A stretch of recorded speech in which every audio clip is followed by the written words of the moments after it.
نحمده ونصلي ونسلم على رسوله الكريم اما بعد فاعوذ بالله من الشیطان الرجیم بسم اللہ الرحمن الرحیم۔ بات ہماری علم سے متعلق چل رہی تھی۔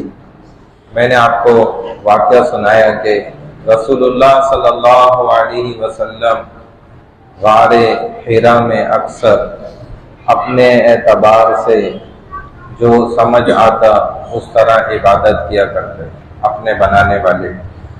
ایک دن آپ کی عمر جب 40 سال اور 1 دن ہوئی تو حضرت جبرائیل علیہ السلام تشریف لائے اور آ کر جو ہے رسول اللہ صلی اللہ علیہ وسلم کو دبوچا، گلے لگا کے، دبا کے، کس کے، بڑی طاقت کے ساتھ، اور یہی عمل 3 دفعہ کیا، اور ہر دفعہ آپ کہتے کہ یا رسول اللہ اقرا، آپ پڑھیں، تو آپ جواب دیتے کہ ما انا بقارئ، کہ میں تو کوئی پڑھا لکھا نہیں ہے، میں نے تو کچھ پڑھا ہی نہیں۔ اب ادھر فقہاء نے لکھا ہے کہ آپ سوال دیکھیں اور جواب دیکھیں، اور یہ عمل دیکھیں کہ ایک تو جو دبانا ہے، تکلیف دینا ہے، حالانکہ یہ وہ ہستی ہیں جن کے لیے اللہ نے ساری کائنات بنائی ہے، جن کی وجہ سے بنی، جو خود وجہ کائنات ہے، اور علم سیکھنے کے لیے انہیں بھی تکلیف میں ڈالا گیا 3 دفعہ۔ وہ فرشتے جبرائیل جو امین ہے، امیر ہیں تمام فرشتوں کے، تو یہ ایک تکلیف۔ دوسرا سوال ہے اقرا، بہت مختصر، چند حروف پر مشتمل ہے، ایک لفظ ہے اقرا، معنی کہ پڑھو، پڑھیں، اور جواب کیسا زبردست ہے کہ ما انا بقارئ، جواب کے اندر خود جو سوال کیا گیا اس کا جواب بھی موجود ہے۔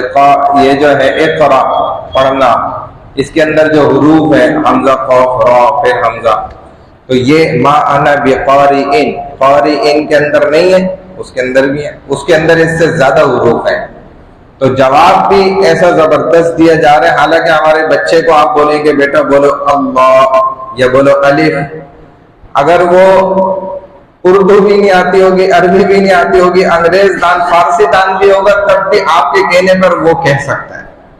کوئی نیا لفظ بھی آپ ابھی بھی کسی سے کہے وہ کہہ سکتا ہے، دہرا دے گا آپ کے لفظ کو۔ لیکن 2 جہاں کے پیغمبر رسول جو وجہ کائنات ہیں، ایسے اعلیٰ درجے پہ فائز ہیں، وہ نہیں کہہ رہے، کوئی تو وجہ ہوگی نا۔ ہم جیسا جاہل ان پڑھ کہہ سکتا ہے، ایک چھوٹا بچہ کہہ دیتا ہے، اس کو آپ بولے نا اس کو ایک لفظ نہیں آتا، بیٹا بولو الف، وہ کہہ دیتا ہے الف، اس نے سن لیا نا۔ تو فرشتہ کہہ رہے کہ اقرا، اور اللہ کے رسول کہہ رہے ما انا بقارئ، میں تو پڑھا لکھا نہیں ہوں، میں کیسے پڑھوں؟ تو کوئی سبق تو ہوگا نا اس بات میں۔ وہ گہرا سبق یہ ہے کہ سب سے پہلے نا مجھے بھی تسلیم کرنا ہوگا، آپ کو بھی ماننا ہوگا، سب کو ماننا پڑے گا کہ ہم کیا ہیں بھائی، جاہل ہیں، اور ہمیں کچھ نہیں آتا، ہم کچھ سیکھے سکھائے نہیں ہیں۔ اب یا اللہ آپ میری انگلی پکڑے اور مجھے سکھانا شروع کریں۔ اللہ کے رسول یہ سبق دے رہے ہیں کہ یہ پہلے تسلیم کر لو۔ بہرحال یہ علم کا مضمون ہے، انشاءاللہ تفصیلاً یہ روز ہم تھوڑا تھوڑا بتاتے رہیں گے، بڑا تفصیلی ہے۔ تو ایک مسئلہ سمجھ لیتے ہیں نیت کا۔ نیت کیا ہوتی ہے؟ اکثر لوگ سمجھتے ہیں کہ نیت زبان سے کرنا زیادہ ضروری ہے، فرض ہے، لازمی ہے، ایسا نہیں ہے بھائی۔ نیت سب سے بہترین دل کی ہے، آپ دل سے نیت کریں۔ اللہ کے رسول صلی اللہ علیہ وسلم، اور آپ نے فرمایا بھی کہ انما الاعمال بالنیات وانما لكل امرئ ما نوى ومن كانت هجرته الى الله ورسوله فهجرته الى الله ورسوله الى آخره۔ طویل حدیث ہے کہ اعمال کا دار و مدار نیت پر ہے، نیت انٹینشن یہاں سے ہوگی۔ آپ نے آئے عصر کی نماز کے لیے وضو کر کے اور آپ نے کہہ دیا 4 رکعت ظہر کی نماز، اللہ اکبر، زبان دماغ کا ساتھ نہیں دیتی، اکثر آپ زبان سے کچھ کہہ رہے ہوتے ہیں اور دماغ کچھ اور سوچ رہا ہوتا ہے، یہ اکثر ہوتا ہے۔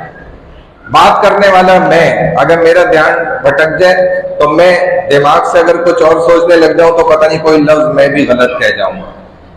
جب تک میرا دماغ ساتھ دے رہا ہے زبان کا تو میں صحیح الفاظ کہتا رہوں گا۔ کہیں انسان ہو بھٹک بھی سکتا ہوں، لیکن جو دل میں ہوتا ہے وہی دماغ چل رہا ہوتا ہے. دماغ وہ چلاتا ہے جو دل میں، حالانکہ دونوں کا راستہ دور ہے، زبان قریب ہے. قریب والے اکثر لوگ کہتے ہیں نا ہماری کشتی وہاں ڈوبی جہاں پانی کم تھا، ہمیں تو اپنوں نے لوٹا، غیروں میں کہاں دم تھا. اپنے تو قریب ہے. تو زبان دماغ سے قریب ہے، دل دور ہے. دور والا صحیح ساتھ دے رہا ہے، قریب والا کبھی کبھی دھوکہ بھی دے رہا ہے.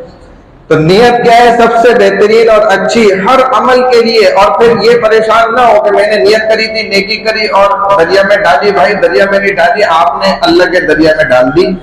اللہ نے دیکھی ہے، اللہ آپ کو اس کا اجر دیں گے. بندے سے آپ نہ نیت کریں، نہ ارادہ کریں. اللہ میں عمل کی توفیق عطا فرمائے. سبحان اللہ و بحمدہ، سبحانک اللہم و بحمدک، نشہد ان لا الہ الا انت، نستغفرک و نتوب الیک، برحمتک یا ارحم الراحمین.